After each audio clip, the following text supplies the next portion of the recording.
Hello, and welcome to the Chicago School of Professional Psychology's weekly wellness break. Self-care is always important for maintaining our health and wellness and can be a way to connect with your community. During these unprecedented times, self-care is more important than ever. To that end, our outstanding faculty are sharing their expertise with you via these weekly wellness breaks outside of the classroom.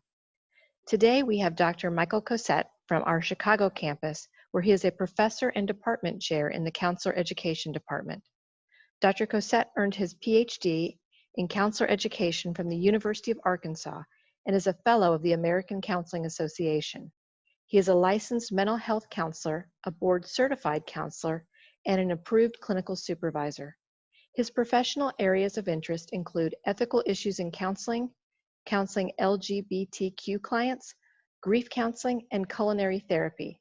He integrates children's literature and bibliotherapy in his classes with graduate counseling students. Please join us while Dr. Cosette reads a story. Hello, everybody.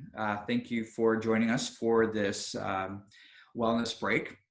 I'm glad to be with you. So I have been a fan of children's literature since I was an undergrad college student at Bowling Green State University in Ohio.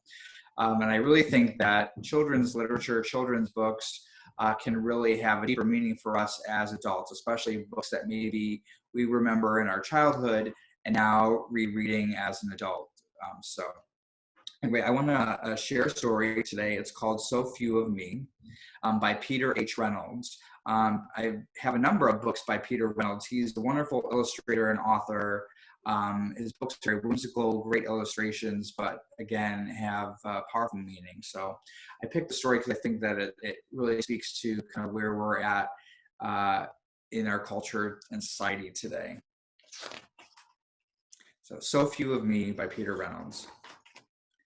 Leo was a busy lad.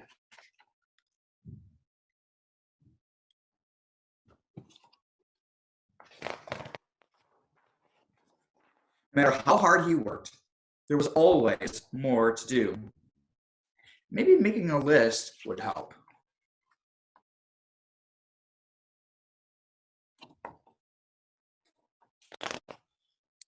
Leo's list of things to do grew and grew. So few of me and so much to do. If only there were two of me. Just then, there was a knock on the door.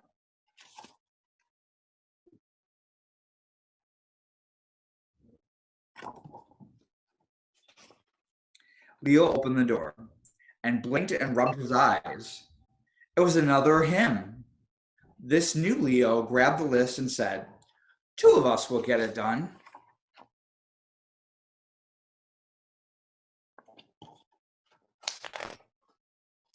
He was helpful, but found even more to do. A third Leo joined the two. How about four? Four makes a fantastic team, but maybe a fifth would even be better.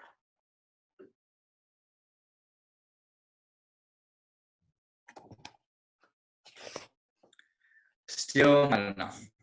A sixth came in to help organize the lot. After meeting for hours, they decided they needed a seventh.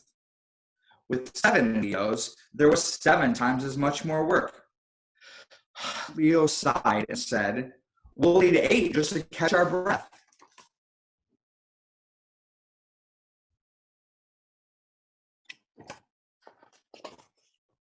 The 8 Leos worked furiously. Maybe 9 Leos would get it done.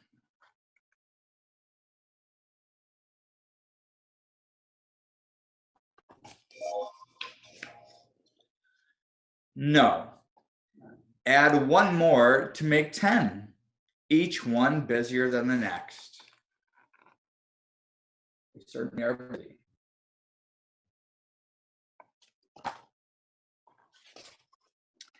Leo, Leo, Leo, Leo, Leo, Leo, Leo, Leo, Leo, and Leo paused to review the list. "Back to work," 9 Leos shouted. No time to stop, no time to rest. But Leo himself was exhausted. He slipped away to take a nap.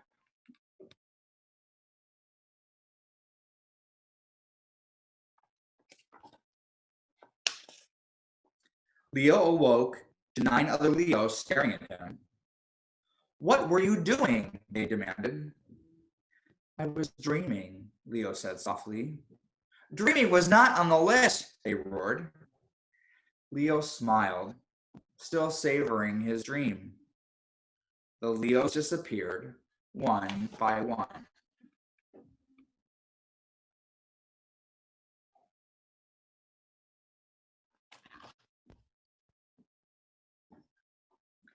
Leo wondered, what if I did less, but did my best?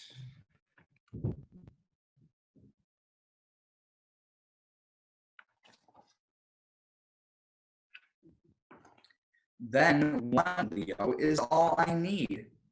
Just me, just one, with time to dream.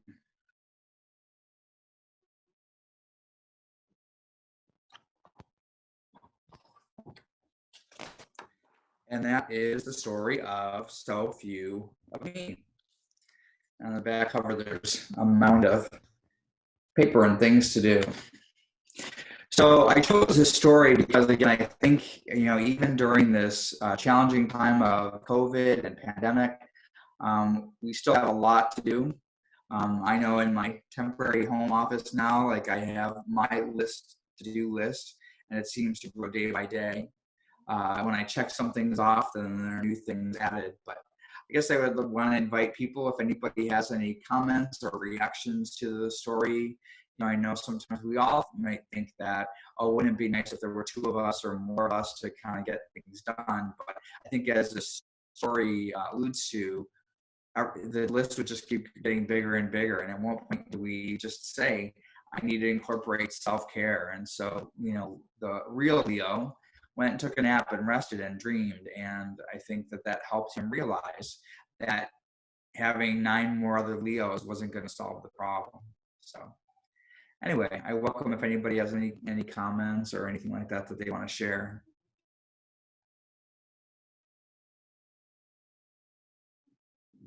Please feel free to unmute yourself.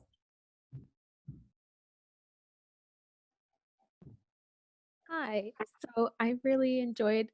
My name is Irene. I go to the DC campus Hi, welcome. of the Chicago School. I think this story is something that is really important, especially during times like this. There's so much that we have to do, but remembering that self-care is needed in order to be able to function properly and to be our best selves, not only working in the profession, being a student, but also to be good and nice to ourselves and our own bodies and our own mental health. So I think this story is really helpful for that. Thanks, Irene. I really appreciate that. I know that when I have Zoom meetings with students and they'll say, well, how are you? And I'll be honest and I'll say, well, I have my good days and I have my not good days. And sometimes it's just really rough. And every student that I've shared that with, they've said, oh my gosh, thank you, Dr. Koza, for sharing that, because it normalizes like that the people we look up to and our professors are also struggling, and that it's not easy. And so I've told all of our students and colleagues and everybody that I've spoken with, like, we can't expect that our productivity levels at work or in our other aspects of our lives are going to be the same.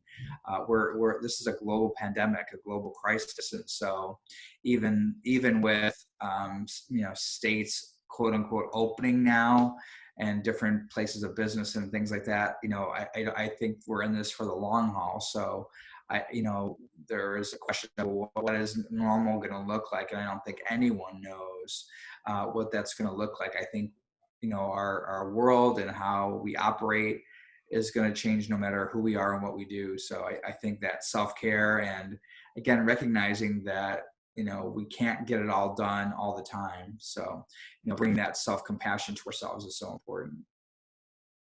Yeah, I agree 100%. This is the type of things that we tell our clients to do, especially, Right. I mean, I primarily am working with children during my internship right now. So I practice and I say this a lot, and it's very important that I say it to myself as well. Right. Well, the kids that you work with might like this story, so Yeah, You I know, think they will. Peter Reynolds does a lot of great books. I've been reading a lot of his books during the Story Out times for our campus. So I definitely recommend him a lot. Thank you. Sure. Thanks for being here.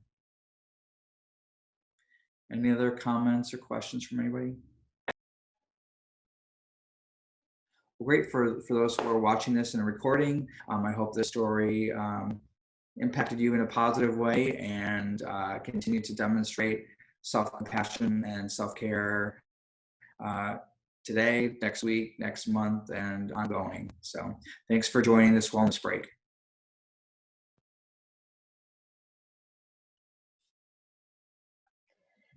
Thank you for joining us today for the Chicago School of Professional Psychology Weekly Wellness Break. And thank you to Dr. Cossette for sharing your expertise.